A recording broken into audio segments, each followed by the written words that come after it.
Selamat siang pemirsa, Anda menyaksikan Breaking News Ainus TV bersama saya Haryanto Saputra. Dan pemirsa, kami akan hadirkan ke hadapan Anda bagaimanakah jalannya sidang Pansus Pelindo II yang menghadirkan Direktur Utama PT Pelindo II, Erjelino, untuk mendengarkan keterangan terkait kasus pengadaan mobil kren.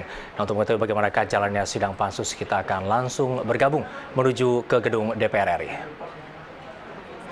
Yang ada adalah Pelindo II 48,9%, Koperasi Pegawai Maritim 0,10%, dan kemudian HPH 51%, ya. Dan kami sudah tanyakan, saya kira, kepada pihak juga penasehat hukum yang di-hire oleh Komisaris Utama Sumadi Praja N. Taher. Dengan adanya bukti ini, termasuk kepada staf ahli hukum dari Menteri Perhubungan. Namun saya kira yang penting adalah pernyataan dari Sumadi Praja N. Taher, karena ini juga digunakan oleh Komisaris Utama, dan Komisaris Utama tidak tahu ada bukti ini, juga Oversight Committee mengatakan bahwa dengan adanya dokumen ini seharusnya Pelindo II menyarankan agar Pelindo II diberi sanksi oleh BKPM, karena ini juga bertentangan dengan Perpres nomor 39 tentang kepemilikan saham PMA tidak boleh melebihi dari 49%. Jadi saya kira itu beberapa catatan penting. Kemarin terekam, sekarang juga terekam, saya kira, dan kemarin tidak ada sanggahan apapun, karena juga barangkali beberapa narasumber yang dari pihak Pelindo sendiri bahkan tidak tahu ada dokumen yang sudah dinotariskan ini. Cukup, ya, nanti Pak ada gilirannya.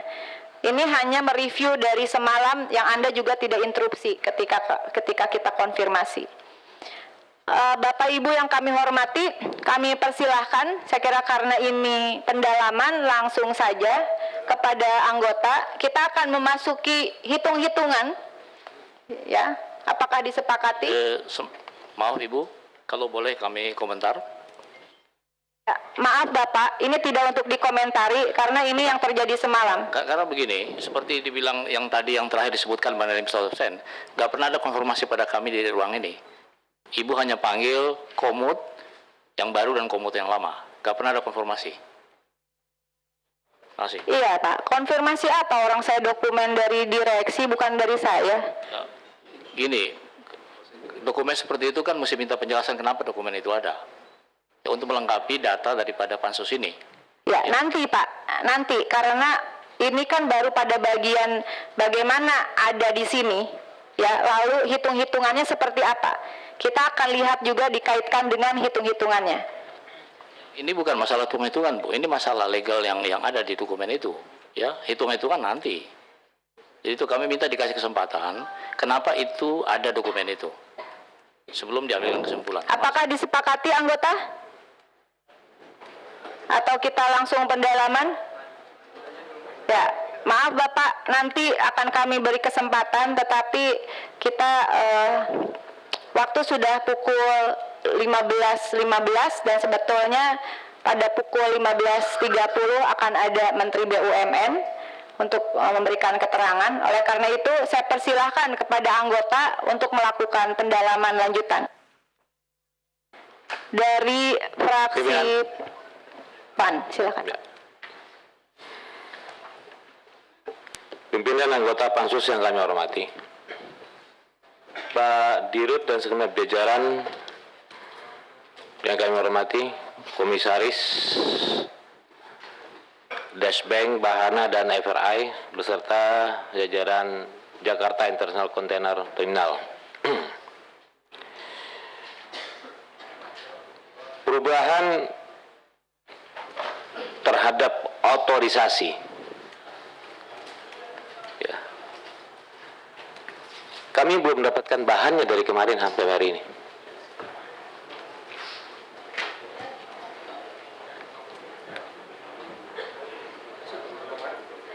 Ya.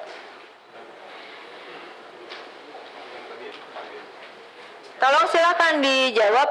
Kapan Karena Anda kasih? di dalam perubahan otorisasi tersebut pasti akan didapati persyaratan-persyaratan kenapa harus dirubah otorisasi tersebut. Kami meminta dokumen terhadap rapat umum pemegang saham, risalah notulennya. Tidak akan mungkin terjadi perubahan sebuah otorisasi kalau tidak ada rapat umum pemegang saham.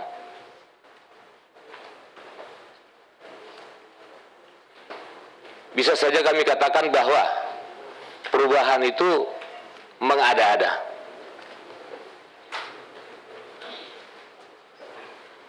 Notulen tersebutlah sebagai bukti terhadap adanya perubahan, adanya kebijakan sebuah otorisasi antara IVC dan JCT.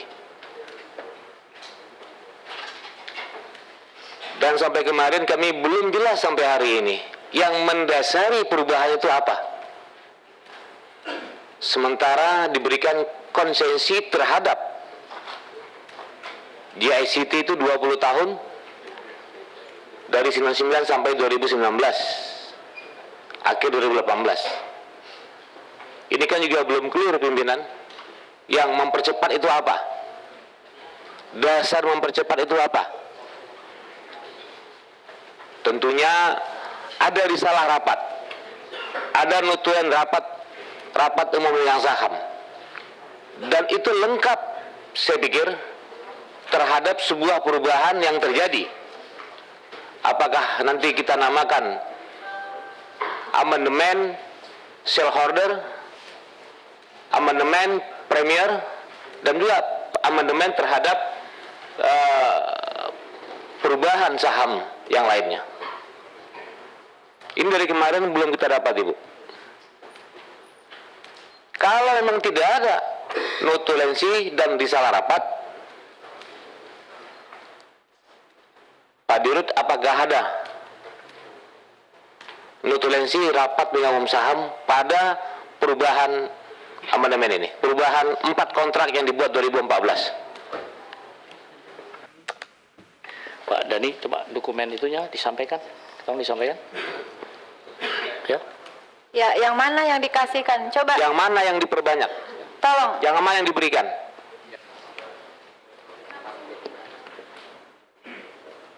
Bapak menyimak nggak apa pembicaraan saya? Dasar perubahan itu ada rapat umum pemegang saham. Ada apa tidak? Landasan harus oleh perusahaan asing.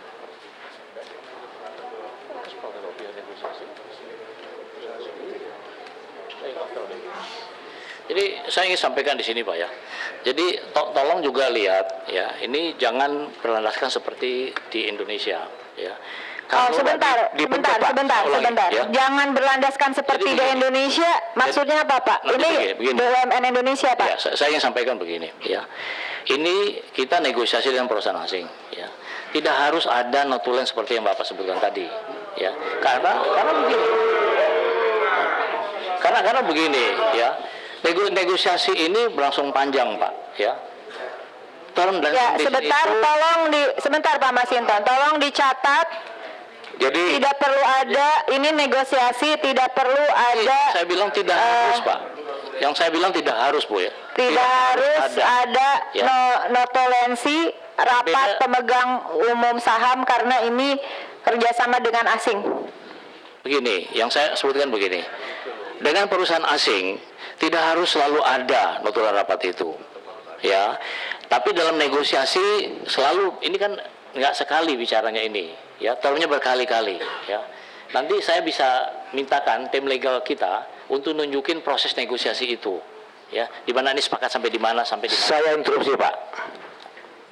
Interupsinya ke saya, maaf Pak. Interupsi, Pak.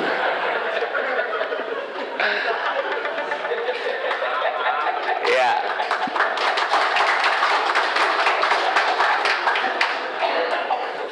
PT JICT berkedudukan di Indonesia. PT Pelindo adalah berkedudukan di Indonesia. Payung hukum Pelindo adalah Undang-Undang 19 2003. payung hukum pelindung adalah Undang-Undang 40.007 tentang Persero. Apa yang akan Bapak laporkan kepada satu Menkumham? Apa yang Bapak laporkan kepada BKPM kalau bukan hasil rapat umum pemegang saham? Struktur Republik ini cukup lengkap. Kalau memang tidak kita patuhi salah satu undang-undang, ini kan perintah undang-undang yang kita harus jalankan.